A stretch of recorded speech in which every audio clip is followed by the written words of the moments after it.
اس بات کی طرف کہ انسان اشرف المخلوقات ہے۔ یہ کائنات قدرت نے اس لیے پیدا کی ہے انسان اس کی تسخیر کی طرف توجہ کرے۔ عقل و دل دونوں محبت کے شعلے کی چنگاری ہیں۔ عقل تو خار و خس کے لیے ہے جبکہ دل نیستوں کے جلانے کے لیے۔ عقل سے دلیلوں کے ساتھ غیر یقینی باتوں کو یا شبہات کو دور کرنا چاہیے۔ دل سے جو مرکز عشق حقیقی ہے اس کائنات کو مسخر کیا جا سکتا ہے۔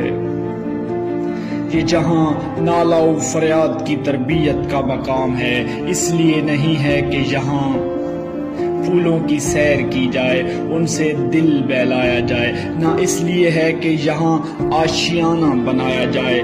گویا اس کائنات پر غور کر کے خود میں عشق حقیقی کا جذبہ پیدا کیا جائے اور اس جذبے سے پوری طرح سرشار ہوا جائے۔ اس کائنات کی ظاہری اور فانی حسن پر دل نہ لگانا چاہیے۔ تیری کشتی ایسے سمندر کے لیے ہے جو بے حد وسیع ہے، جس کا کوئی کنارہ نہیں۔ آخر یہ کب تک دریائے راوی اور دریائے نیل اور فرادی میں چلتی رہے گی؟ اسلام ایک وسیع مذہب ہے، یہ علاقائی خطوں سے پاک ہے۔ تمام دنیا کے مسلمان صرف مسلمان ہیں، اس میں کوئی قبیلہ پرستی یا خطہ پرستی نہیں ہے۔ آج کے مسلمان تو ان چکروں سے باہر آ خود میں حقیقی اسلامی جذبہ پیدا کر۔ وہ مسلمان جو کبھی ستاروں کو راستے کا نشان بتایا کرتے تھے آج کسی صحیح رہنما کے لیے ترس گئے ہیں۔ ماضی میں مسلمان بڑے عروج پر تھے، عظمت و سربلندی والے تھے، لیکن افسوس کہ آج وہ ذلت و پستی کا شکار ہیں۔ قافلے کے سربراہ کے لیے جو سامان سفر ضروری ہے وہ ہے بلند نگاہی، دلوں کو موہ لینے والی باتیں اور سود و گداز سے پرجان۔ وہ بلند مقاصد والا ہوتا ہے، اس کی باتوں میں دلکشی اور تاثیر، اور قافلے کی فلاح و بہبود کے لیے محنت و مشقت سے کام لے۔ میرے گلے میں ایک ایسا جبرائیل آشوب نغمہ ہے جسے میں نے لامکان کے لیے سنبھال رکھا ہے۔ جب میں اس دنیا سے لامکان کی طرف جاؤں گا تو جبرائیل کو تڑپانے والا یہ نغمہ بتاتا جاؤں گا۔ اے مکان اس دنیا کے قیدی، تو لامکان سے دور نہیں۔ محبوب حقیقی کی جلوہ گاہ تیری اس دنیا سے دور نہیں ہے۔ تو اگر خود کو عشق حقیقی کے جذبوں سے سرشار کر لے اور محبوب تک رسائی کے لیے ریاضت و عمل کر لے تو محبوب کی جلوہ گاہ تک تیری رسائی آسان ہو جائے گی۔ درویشی و قلندری کے علم کا خلاصہ یہ ہے، زندگی ایک ایسا تیر ہے جو اگرچہ کمان سے نکلا ہوا ہے لیکن کمان سے دور نہیں ہے۔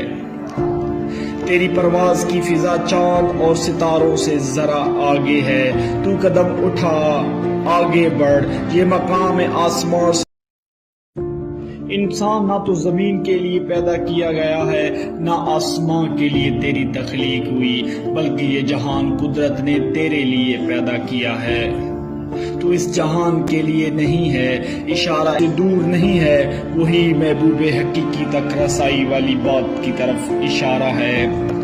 مسافر حقیقتوں سے آگاہ ہے، باخبر ہے، اس سے یہ بات دور یا بعید نہیں وہ اپنے رہنما سے یہ کہے تو مجھے چھوڑ دے یا چھوڑ جا، میں خود ہی آگے چلا جاؤں گا۔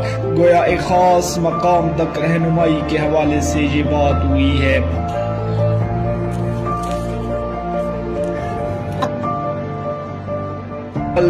عقل سے میں نے فلسفیانہ نظر حاصل کی ہے، جبکہ عشق کی بدولت مجھ میں رندوں کے طور طریقے پیدا ہوئے۔ میں عقل اور عشق دونوں سے فیضیاب ہوا ہوں۔ محبوب کی محفل میں نہ تو شراب ہے، نہ سراہی ہے، نہ جام ہے، صرف اس کی نگاہی محفل رنگین ہے۔ محبوب کی نگاہوں کی دلکشی کی بات علامہ اقبال نے بخوبی کی۔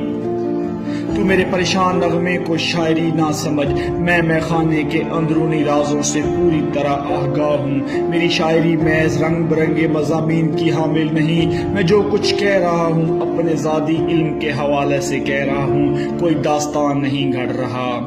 تو ذرا کلی کو تو دیکھ، صبح کی ہوا کتنی پیاسی ہے، بس اسی دل کی ساری داستان کی کیفیت و حالت کچھ ایسی ہے۔ صبح کی ہوا چلتی ہے تو کلی کھل کر پھول بن جاتی ہے۔ اس حوالے سے کہنا چاہا ہے، محبوب کی نظر التفات کا طالب ہوں، اسی لیے میرے دل کی شگفتگی و تازگی سمان ممکن ہے۔